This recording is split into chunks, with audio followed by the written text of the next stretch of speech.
Okay, so absolute value equations and inequalities. And how do you know which setup to use? How do you know when it's two equations? How do you know when it's one equation? How do you know when you write it as like an inequality or interval notation, or when you have no solution or infinite solutions and all of that?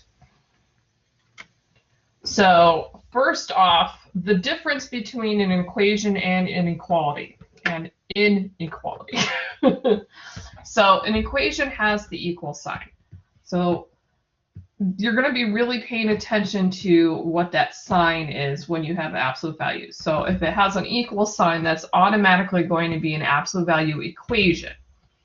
And the steps for solving that is that you first isolate the absolute value part. And isolate means you want to get it by itself. So the basic form is, I've got here basically the possible combinations that you can see. You can have an absolute value. You can have a number multiplied outside of the absolute value. You can have things on the inside. You can have things added on, and then they're like equal to a number. So if it's in this form, you basically want to subtract d from both sides and then divide both sides by a. So that way, when you do that, you're left with just the absolute value of bx plus c equals some number.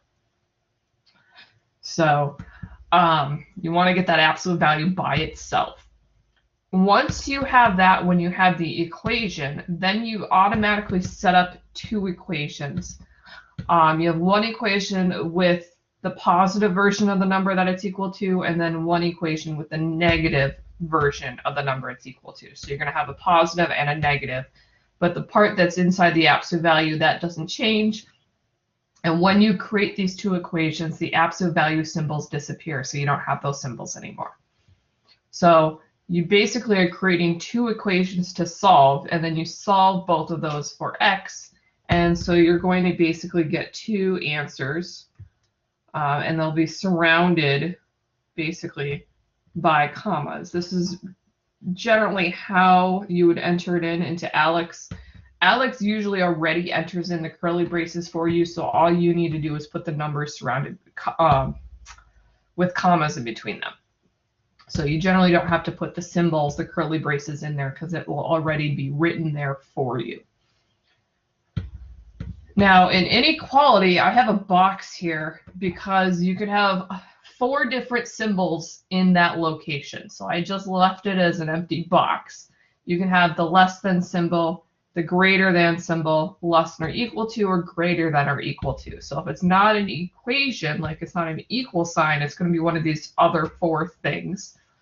And those are called inequalities, and so they'll be in that same location, but the format is the same. So you're really paying attention to what is this symbol. The first steps are the same, where you subtract d from both sides and divide by a, because you want to get your absolute value part isolated. And again, it's not going to be an equal sign. It's going to be some symbol here based off of what your inequality symbol is. But you want to get the absolute value part by itself. What you do after that depends on 2 things. It depends on what the symbol is, whether it's a less than or greater than. And it also depends on whether the number to the right is positive, negative, or 0. So it's not as straightforward as the equation, where it doesn't matter what the right side is, you're basically just solving. With the inequality, it gets a little more complicated.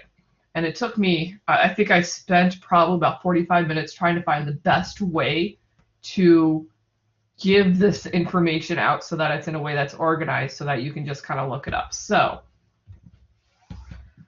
first, I'm just going to do the absolute value equation since that's the most straightforward one. So I just, same thing, this is the same directions as I had on the previous slide on the left, but there is a special case. So the special case that we have is if it's equal to 0. Because if your equation is equal to 0, then there's only one solution instead of having 2 solutions. So you're going to get just a one solution equation because 0 doesn't have a positive or a negative. So you just basically ignore the absolute values in that situation, and then you just solve for x. Versus where if it's not equal to 0, then you're going to have two solutions. So there is one special case with the absolute value equation. I have a real quick question about that. So in the Yes. textbook, there's one where it's saying it has the absolute value bx, or like bx plus c, and then it has like minus a, and then it equals a. So, or it's like negative a, and then like somehow the equal sign becomes. That's actually, I forgot the special case where it's equal to a negative. So like a negative number there? Yes, I forgot. Absolute values are negative, or that are equal to negatives. That's impossible because the absolute value is never negative. So that would be no solution. I'm glad you brought that up. I forgot to put that in here. But then there's also the case where I saw one, it was like 3x plus 2, and then it was plus 5 or minus 5, and then the other was it's equal to 5. And then with trying to get the absolute value like by itself, it becomes 0. Does that still apply, it being one type? Yeah, so you'll always look at it, what happens after you get it by itself. So if it becomes 0 after you get it by itself, then that's going to be that special case where it's equal to 0, and there will be one solution. So it could be equal to a negative before you start moving things around. What matters is what happens after you move things around. So like here on the left, what we will get two solutions if we have that inside, if it's equal to a positive number specifically. So if it's equal to a positive, you're guaranteed to have two solutions. And it doesn't matter if you start with a negative. It's just if you add, like 10 to both sides, you ended up with a positive number, now you're okay. Yeah, then you've got the special case of 0, and then you have the special case of negative, which I forgot to put on here because there's so many different possibilities. So does that help? Yes, I just wanted to make sure that I was understanding that correctly. Yes, yeah. So always look at what happens when you've got that absolute value by itself, not when you start out.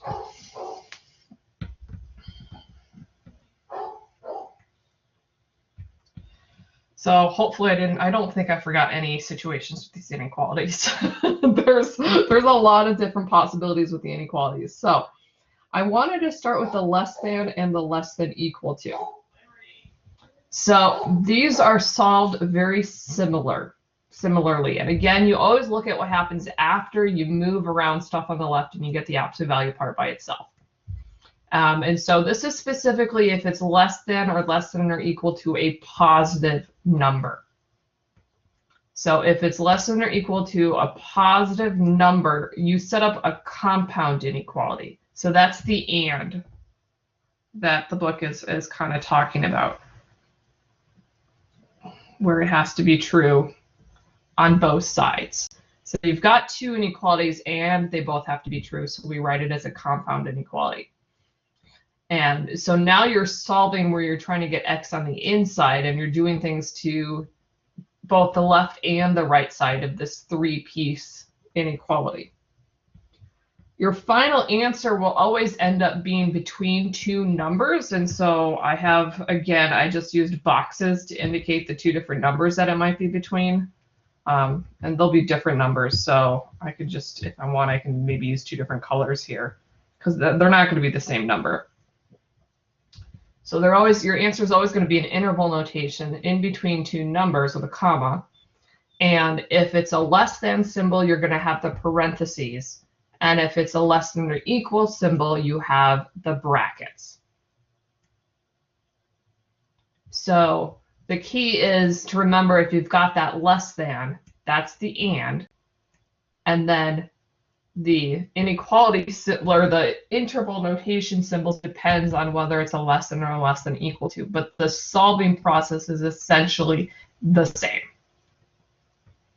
So I'm hoping that by grouping them up together like this, you can see the similarities, and you can see how just changing the symbol slightly from a less than to a less than or equal to just changes things very slightly in the process, but is overall the same process.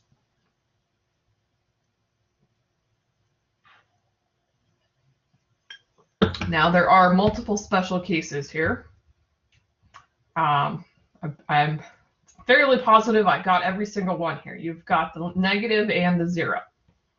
So if you have less than negative or less than or equal to negative, you can't have an absolute value less than a negative or equal to a negative because it always makes something positive. So those are, you can't have a solution, so you have no solutions.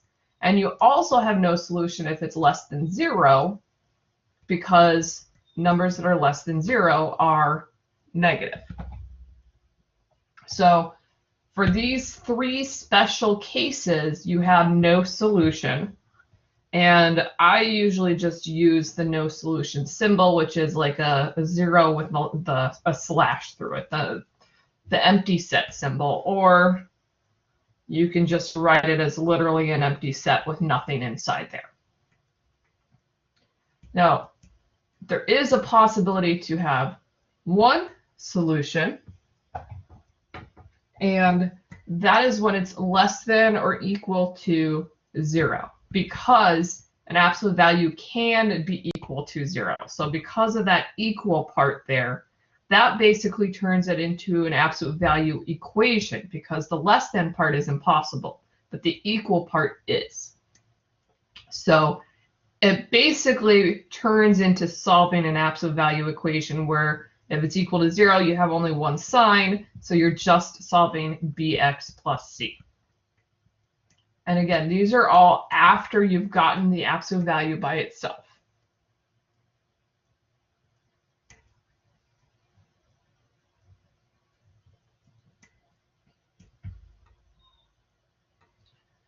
Now the other side is the greater than or the greater than or equal to.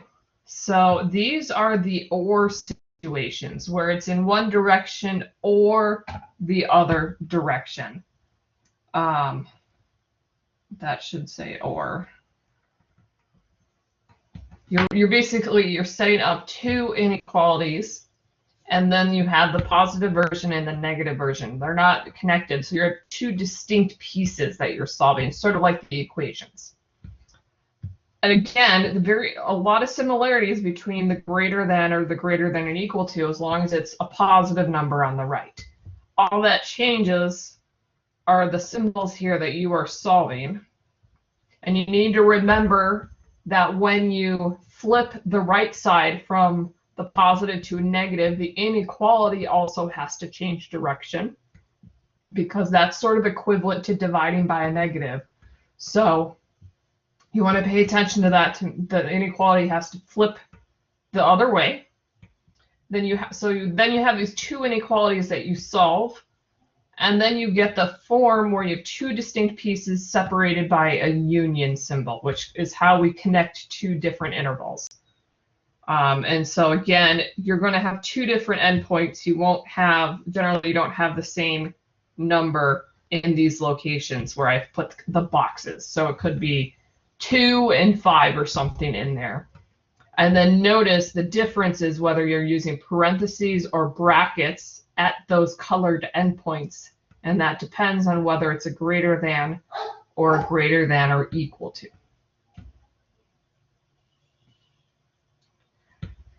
And then like the less than or equal to, we have 4 special cases where it's negatives or it's 0.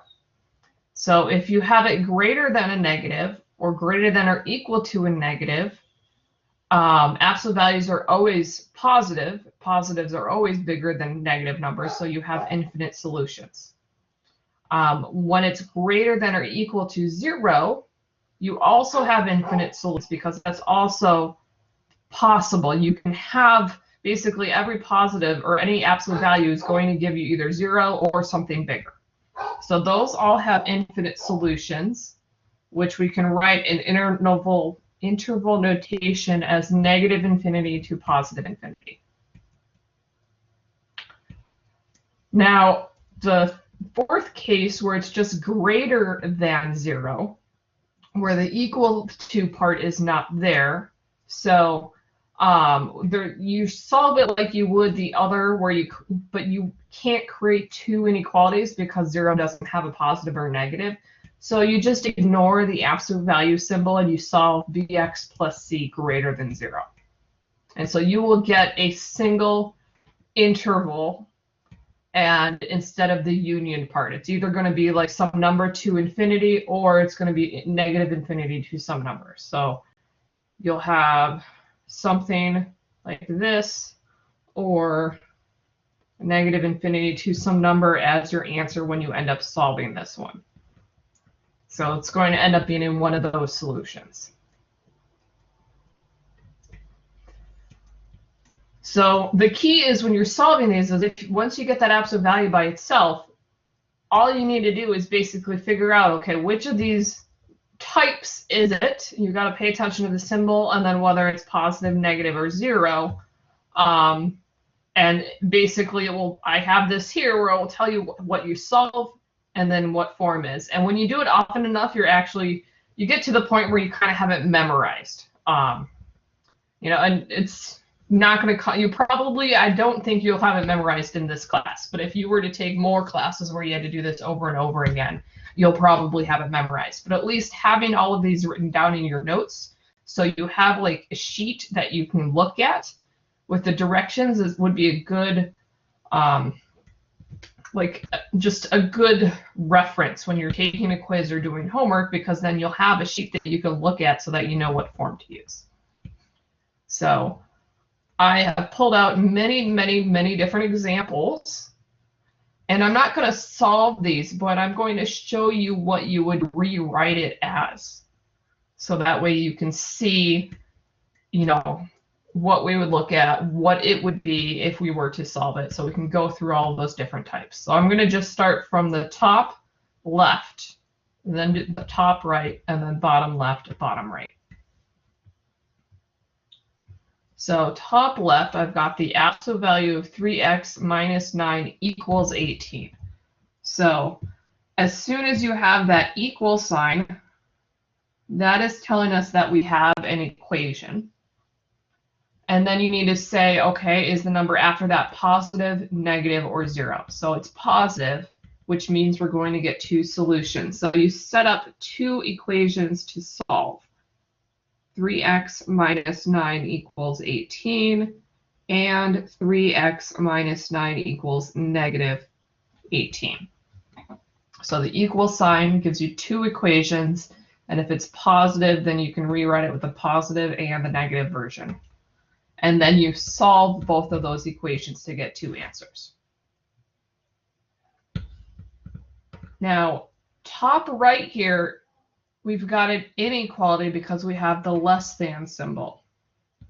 So less than and then a positive. So if it's got a positive to the right there, we know we're going to have a solution. The less than is always written as a compound inequality. So we would rewrite this as 3x minus 9, and we would have the less than 18. And then the negative version always goes on the left, because we always write them from smallest to largest, and negative 18 is smaller than positive 18. So that less than always gets written as a compound inequality, and then we would solve so that x is in the middle. Now, bottom left here, I've got 3x minus 9 is greater than or equal to 18. So the greater than, whether it's a greater than or greater than or equal to, that greater than always is the or. So we're going to have one equation, or one inequality, which is 3x minus 9, greater than or equal to 18. So I just use the same symbol. Or 3x minus 9, and then you have to flip it because we're flipping the number to negative, and the negative always changes the direction. So that would become less than or equal to negative 18. And then you would solve, and this would give you two intervals that you would join with a union. Now, bottom right here, this is the situation that I forgot to write down on my slide, where you have the absolute value equal to a negative.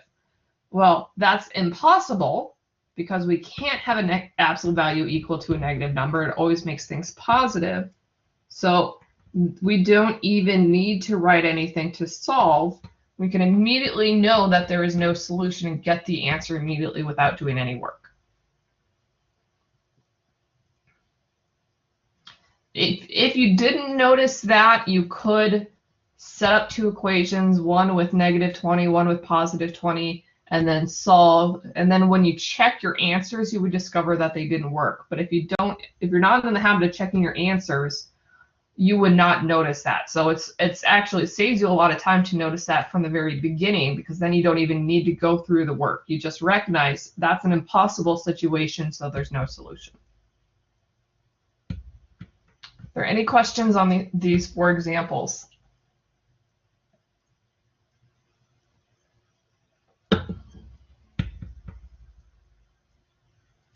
No. Okay. Now, more of them here. So top left, I got absolute value of 5y plus 2 less than or equal to -20. So here we have the absolute value less than or equal to a negative. So again, the absolute value can only be positive, so it can't be smaller than a negative number. So this is another impossible situation. So this would be no solution.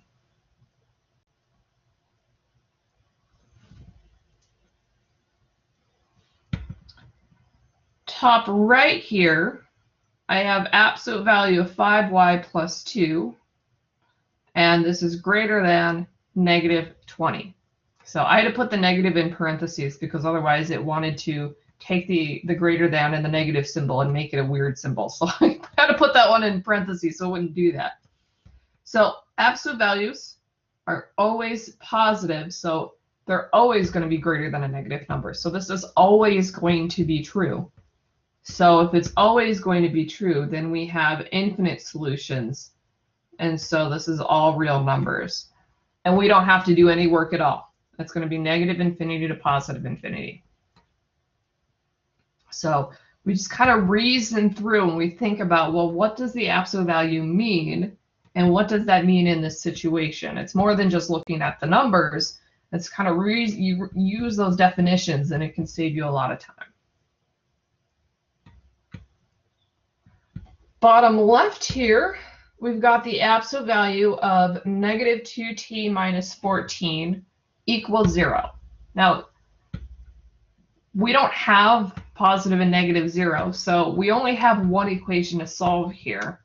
So we would just solve -2t minus 14 equals 0.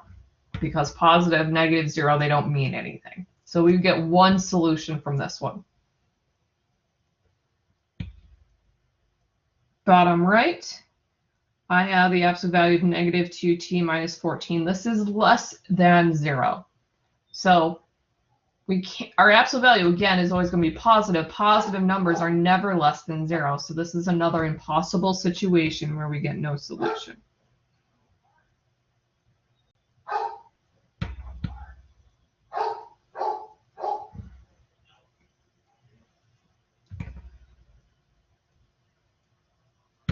I've got 4 more here. So we've got absolute value of x minus 2 over 3 less than or equal to 0. So the absolute value cannot be less than 0, but it can be equal to 0. So when we solve this, we are essentially solving absolute value of x minus 2 over 3 equal to 0, which is the same as solving x minus 2 over 3 equals 0 without the absolute value part. So that just turns into a single linear equation and we'll get one solution out of there. Top right, we have that the absolute value is greater than 0, which is always true because we'll get a positive out of there. Unless it's a weird situation where you solve and you're going to get 0 in the left, but generally it's always going to be greater than 0. So we just solve the inequality We do solve x minus 2 over 3 greater than 0 because there is a possibility that inside could be equal to 0. And so you can't just automatically say there's no, or all real numbers, because 0, absolute value of 0 is equal to 0, not greater than or equal to. This is a tricky one, this one that I just did, because I think a lot of people think absolute value is positive numbers greater than 0, so all real numbers. It's all real numbers in the bottom left one when it's greater than or equal to 0, but not when it's greater than 0. So that's a very big difference that you do need to remember, that if it's greater than or equal to 0, it's all real numbers. But if it's just the greater than, it's not, because sometimes you can get 0 inside the absolute values, and then that would make it false. In this case, though, that would not be true. Or we could get 0 on the inside, yes. If x is 2, 2 minus 2 is 0, and then that would make the equation false. So there's a number, 2 does not work in this equation on that top right, so that's why we can't say it's all real numbers. And then bottom right here, I've got the absolute value of 2t plus 8 less than or equal to 4. So the less than, and we've got a positive number, so we know we're going to have solutions. And the less than is when you create two, you have that compound inequality. So I'll have 2t plus 8 is less than or equal to 4. And then I have negative 4 on the left side. And so then I'm going to solve this compound inequality, and that will give me basically an interval for my answer. Are there any questions?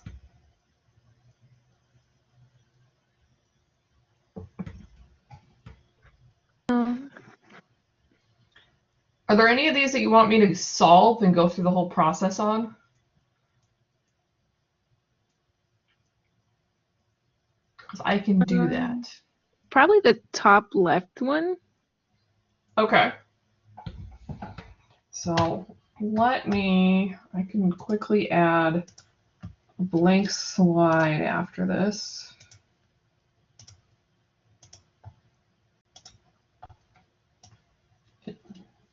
Make sure it actually adds to the end. Okay, so top left one. Oops, I accidentally clicked black ink. That would not be helpful. Oops, it was x minus 2 over 3 less than or equal to 0. Okay. So when you have something like this, less than or equal to 0, you are solving x minus 2 over 3 equal to 0. So when you've got a fraction like that, it's always nice to eliminate fractions by multiplying both sides by the denominator. So I would multiply both sides by 3.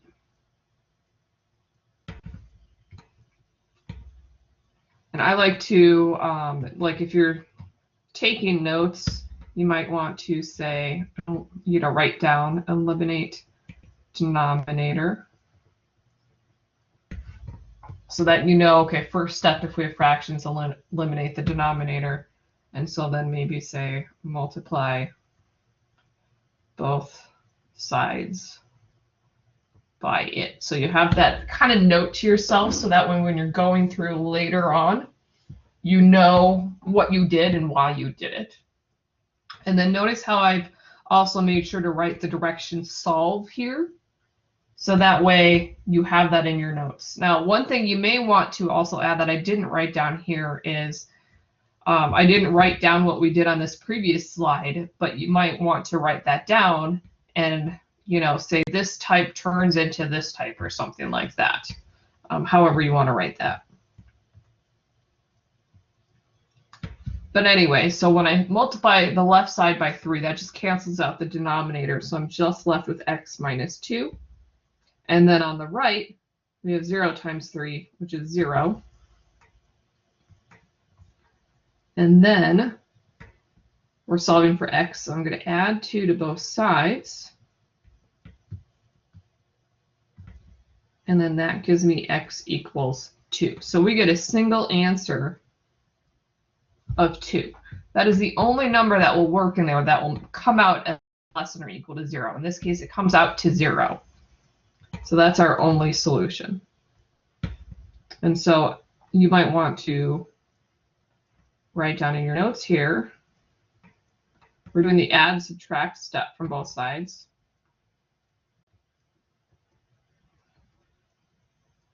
And so we do the opposite of the sign. Help if I spelled that right. So since we had a minus, we added. So I just kind of wrote that note there.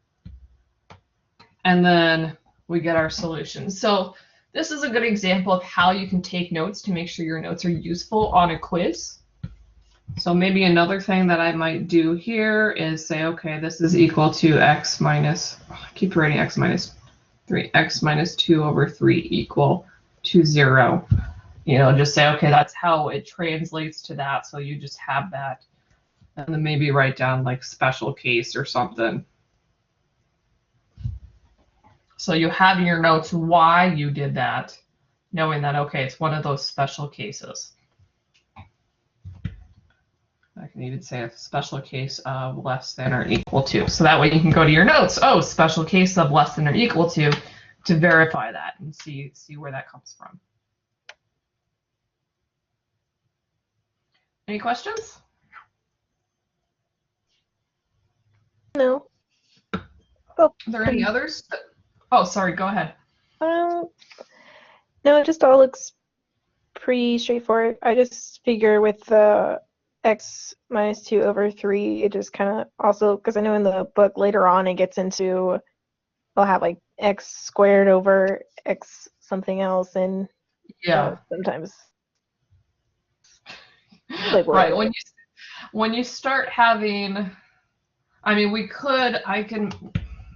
I don't know if this pops up in the book, but let me add another blank slide and make up a problem. That's something that you might see where it might be more complicated. So let's say we have an x squared.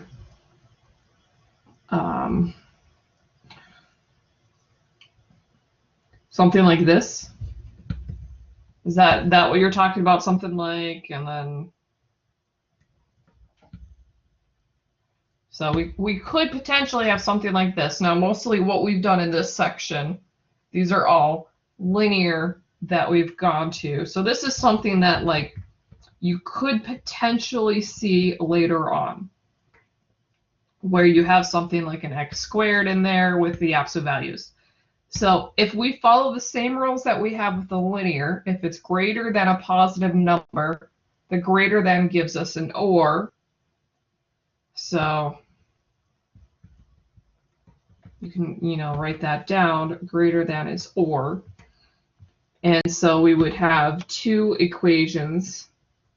We have the inside x squared plus 5 over 2 greater than 5, or you would have x squared plus 5 over 2 less than negative 5. So even though it's not linear like what we were seeing, the steps are the same, where you'd still set up the or. And then the steps are the same here where we want to get rid of the fraction. So we'd multiply both sides by 2 in this case. And I would do that in both equations because they both have that fraction that I would want to get rid of. So that gives us x squared plus 5 on the left because it cancels out the 2. Then we have greater than 10, or x squared plus 5 is less than negative 10. Now, this brings us to a different type of solving because we solve things with x squared differently than we solve things with x, because now we've got a quadratic. So I'm going to bring up Oh, I just brought up the wrong textbook. So these are quadratic because we have an x squared there. And so we solve these different. So this is where we get into like chapter 2, where we start learning about polynomials.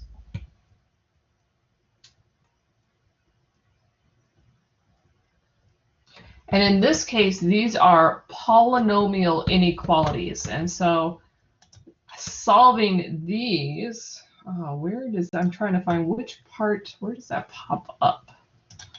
Chapter 3. Nope.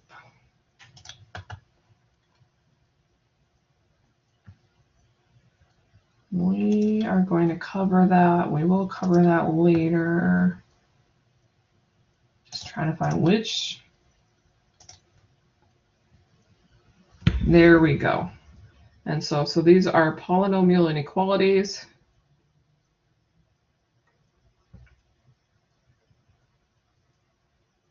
And that is section 7.5. So at this point, we don't know how to solve these things, but you will learn about how to solve these. I think it's around week 5. I think it's week 5.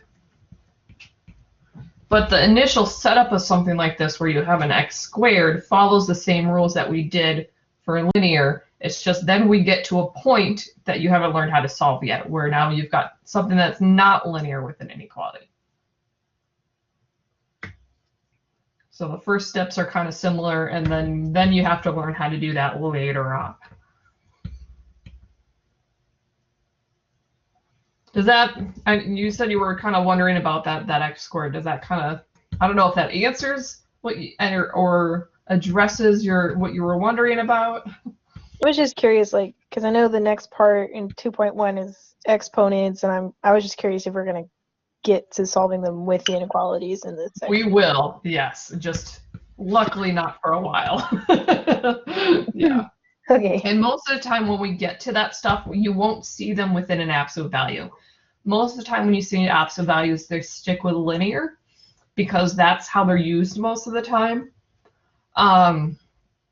Statistics, I know there are some things in statistics where you'll have like an absolute value and it'll be linear inside there. But things like this one that I have on the screen, these show up very infrequently, and so you won't be solving absolute. I don't think you're going to see any absolute values with a polynomial in it, but you will see the polynomial inequality. But you have the information you needed to get to that point, which is why there's not a special section on it, because you have the information. It's the new part, the polynomial inequality part, that you need to know how to do after that.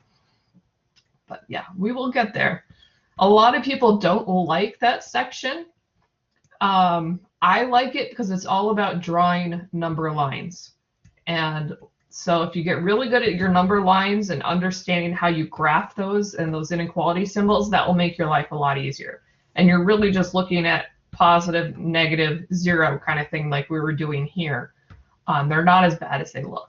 But these, in this case, this problem that I made up would be actually really gross to solve because it would end up with square roots in it. So I definitely do not want to solve this one. It would not be fun. It would not be one of those that works out nicely with whole numbers. This would not have whole numbers. Any other questions on absolute values or equations, inequalities, or things that I can answer? No, I don't have any others.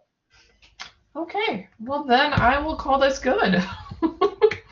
So I'll stop the recording if I find